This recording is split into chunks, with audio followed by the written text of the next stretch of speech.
నమస్తే,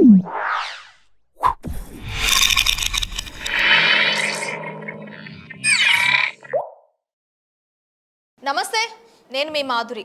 రెడ్డి గారు, మనకి బ్రహ్మ ముహూర్తం దీని గురించి పెద్దలు చాలా ప్రాముఖ్యత గురించి కూడా చెప్తూ ఉంటారు. ఆ టైంలో చదువుకునే పిల్లలు చదువుకోవాలి అని చెప్పి ఇంటి ఇళ్ళలు లేచి ఆ టైంలో పూజలు పునస్కారాలకి అమర్చాలని చెప్పి, అసలు బ్రహ్మ ముహూర్తంలో చేయాల్సిన పనులేంటి, చేయకూడని పనులేంటి? చాలా మంచి ప్రశ్న అండి. బ్రహ్మ ముహూర్తం అని ఒక పేరు పెట్టారు కదా, ఓకే. దాని ఏంటంటే సూర్యోదయానికంటే ముందు, సూర్యుడు ఉదయించడానికంటే ముందు అనేటువంటిది ఒక టైం పీరియడ్ తీసుకుందాం. మామూలుగా 4 o'clock అనేసి రకరకాలు చెప్తున్నాను కదా, ఆ టైంలో అయితే ఒక రోజు 24 గంటలు ఉన్నప్పుడు 24 గంటలు మంచి టైము చెడు టైం ఉంటుందా? అలాగే రోజుల్లో కూడా ఈ వారం మంచిది, ఈ వారం చెడ్డదని కానీ, ఈ బ్రహ్మముహూర్తం అని కానీ, లేకుంటే కనుక ఏదైనా సరే యమగండాలని కానీ, నిజంగా ఇవన్నీ ఎలా ఉంటాయి ఏంటి అనేది ఒకసారి ఆలోచించండి సైకలాజికల్గా. ఓకే. వీటన్నిటిని పిచ్చి నమ్మకాలు కొట్టేయకుండా కొన్ని విషయాలు ఆలోచించండి. ఫస్ట్ థింగ్ ఏంటంటే, ఒక వ్యక్తి ఉన్నాడు అనుకోండి, ఆ వ్యక్తి ఈ జనజీవన స్రవంతులు ఎక్కడైతే ఉన్నాడో ఇక్కడ కూర్చొని నేను దేవుని సాధన చేస్తున్నా అనుకోండి. ఫర్ ఎగ్జాంపుల్ ఏదైనా సరే ఒక మహర్షి సాధన చేయాలనుకోండి, ఇక్కడ కూర్చొని సాధన చేశారనుకోండి, వెళ్తూ వస్తున్న వాళ్ళు సౌండ్లు అవి ఇవి రకరకాలటువంటి వాళ్ళకి డిస్టర్బెన్స్ వస్తుంది. కాబట్టి వాళ్ళు ఏం చేయాలనుకున్నారో అది చేయలేరు. కాబట్టి ఏం చేస్తారంటే వాళ్ళు అరణ్యాలకు వెళ్ళిపోతారు, పర్వతాల దగ్గరికి వెళ్ళిపోతారు, నదీ తీరాలకు వెళ్ళిపోతారు.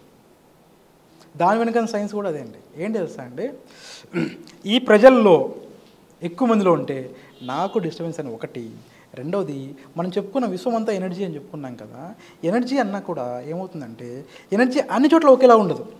అవును, విశ్వం అంతా ఎనర్జీ ఉంటుంది, అన్ని చోట్ల ఎనర్జీ ఒకేలా ఉండదు. అలాగే ఈ విశ్వం అంతా దేవుడు ఉన్నాడు, కానీ దేవుని యొక్క శక్తి అన్ని చోట్ల ఒకేలా ఉండదు. మీరు అర్థం చేసుకోవాలి సార్. ఈ అణువణువులో దేవుడు ఉన్నప్పుడు ఎక్కడైనా ఒకటే కదా, నేను దేవుడు గుడికి ఎందుకు పూజ చేయాలి, లేదంటే ప్రముఖ ప్రసిద్ధి చెందినటువంటి క్షేత్రాలకి ఎందుకు వెళ్ళాలి, లేదంటే ఇక్కడికి ఎందుకు వెళ్ళాలి, హిమాలయాలకి ఎందుకు వెళ్ళాలి అంటే అక్కడ ఉన్నటువంటి ఎనర్జీ లెవెల్స్ మారుతాయి. కాశీలో అంట అండి, మీరు ఎక్కడ చూసినా ఎనర్జీ లెవెల్స్ ఉంటాయంట, ఎక్కడ ఎనర్జీస్ ఉంటాయంట. కాశీ అనే ప్లేస్లో ఎక్కడ చూసినా ఎనర్జీ ఉంటాయంట. అక్కడ మీరు వెళ్ళి నార్మల్ ఇక్కడ చేసేటువంటి మంత్ర సాధన ఏదో ఉంటుందో, ఇక్కడ కొన్ని కోట్ల సార్లు వచ్చేటువంటి ఫలితం ఏదో ఉంటుందో, అక్కడ 1000 సార్లు 2000 సార్లు లక్షలకు వచ్చేస్తుందంట. అంటే రేషియో డిఫరెన్స్ ఉంటుంది, అన్ని రెట్లు డిఫరెన్స్ ఉంటుంది అంట. ఓకేనండి. అలాగే నేచర్లో చెట్లకు ఒక ఎనర్జీ ఉంటుంది, ఓకే అండి, వాటర్కి ఒక ఎనర్జీ ఉంటుంది, పర్వతాలకు ఒక రకమైన ఎనర్జీ ఉంటుంది. ఓకే, ఆ ఎనర్జీని మనం అందరం వెళ్ళి తీసుకున్నాం అనుకోండి, ఓకే, ఏమవుతుందంటే అందరికీ డిస్ట్రిబ్యూట్ అవుతుంది, అప్పుడు తగ్గుతుంది.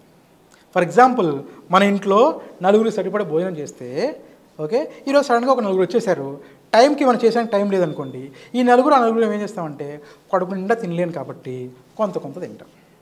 ఆయన కొంత వీళ్ళ కొంత గెస్ట్లకు ఫస్ట్ పెడతాం, కొంత మనం తింటాం, కొంత ఏదో సర్దుబాటు చేసుకుంటాం. ఎనర్జీ కూడా అలాగే అవుతుంది మనకి.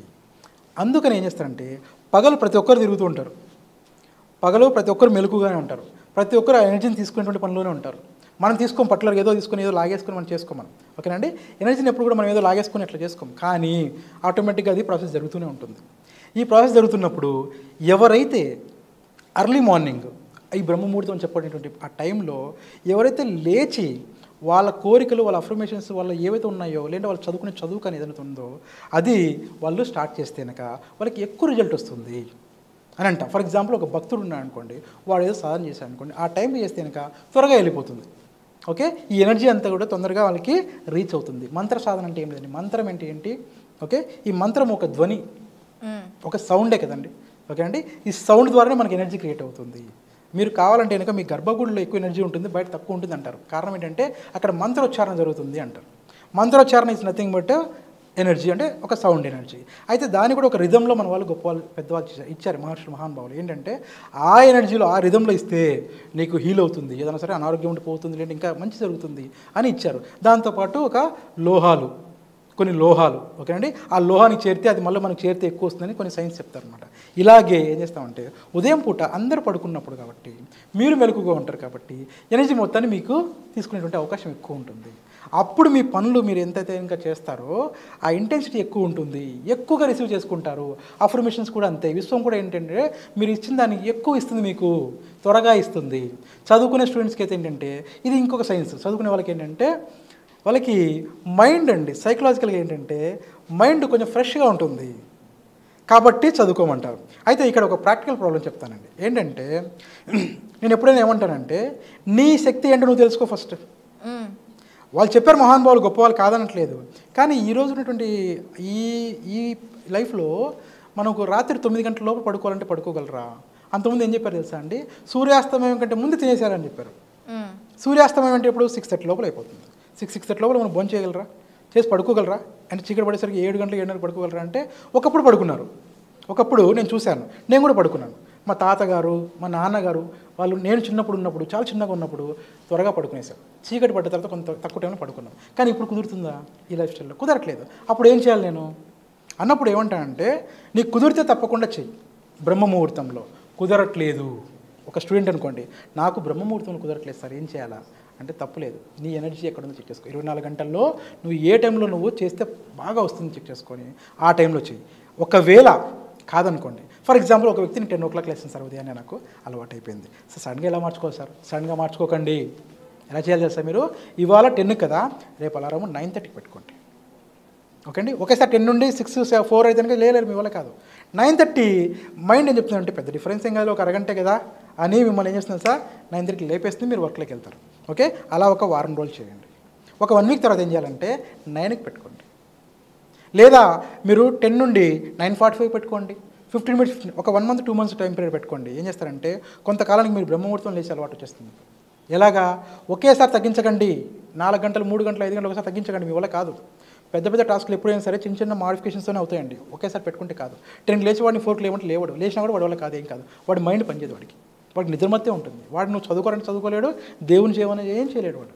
కాబట్టి 10 o'clock 9:45 చేయండి, 9:30 చేయండి.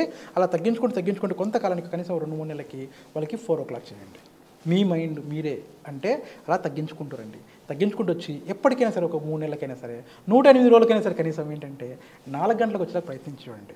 అప్పుడు ఏం చేయాలి? ఇక్కడ 4 గంటలకు వస్తే ఏ పనులు చేస్తామో రాత్రి కొంచెం త్వరగా చేసుకోవాల్సిన అంటే నిద్రపోవాల్సిన అవసరం ఉంటుంది. ఎందుకంటే ఒక మనిషికి ఆరోగ్యంగా ఉండాలంటే సఫిషియెంట్గా నిద్ర కూడా అవసరం అండి. భోజనంతో పాటుగా నిద్ర కూడా అవసరమే. నిద్ర తక్కువైందనుకోండి ఏమవుతుంది తెలుసా, మన మామూలు పరిస్థితుల్లో మిగతా వాటి మీద ఇంపాక్ట్ పడుతుంది. మీరు చేసినటువంటి ఏదైనా క్వాలిటీగా చేయలేరు. కాబట్టి బ్రహ్మముహూర్తం చాలా గొప్పది. కాకపోతే దాంట్లో మీరు ఏం చేయాలంటే మీరు ఆ టైంకి అలవాటు చేసుకోగలగాలి. నాకు ఇప్పుడు లేదంటే చేసుకోండి. ఆల్రెడీ ఉందనుకోండి, ఇప్పుడు ఏం చేయాలి? మీరు ఏం కావాలో అఫర్మేషన్స్ తీసుకొని ఆ గంట లేదా 2 గంటల సేపు దాని మీదనే ధ్యానం చేయండి. మెడిటేట్ చేయమని అంటారు మామూలుగా. ఓకే అండి, మెడిటేషన్ ఇస్ నథింగ్ బట్ ఏంటంటే సింపుల్గా ఏంటంటే అండి మీరు ఒక విషయాన్ని గురించి ఎక్కువగా ఆలోచించడమే. మెడిటేషన్ అంటే ఎక్కువగా ఒక విషయం గురించి చేయడమే. ఓకే అండి, అయితే ఇది శ్వాస ద్వారా చేస్తారు నార్మల్గా. జనరల్గా అంటే శ్వాస కూడా మనం ఏంటంటే రెగ్యులర్గా మనము నిద్రపోతున్నా మన శ్వాస వస్తూ ఉంటుంది పోతుంటుందండి. ఇన్హేల్ అవుట్హేల్ అవుతూనే ఉంటుంది. కానీ ఏం జరుగుతుంది?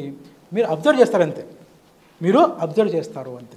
ఓకే అండి, సో అలాగా మీరు ఆ టెక్నిక్ని మీరు చూసుకొని చేసుకోవచ్చు. ఓకేనా? Thank you.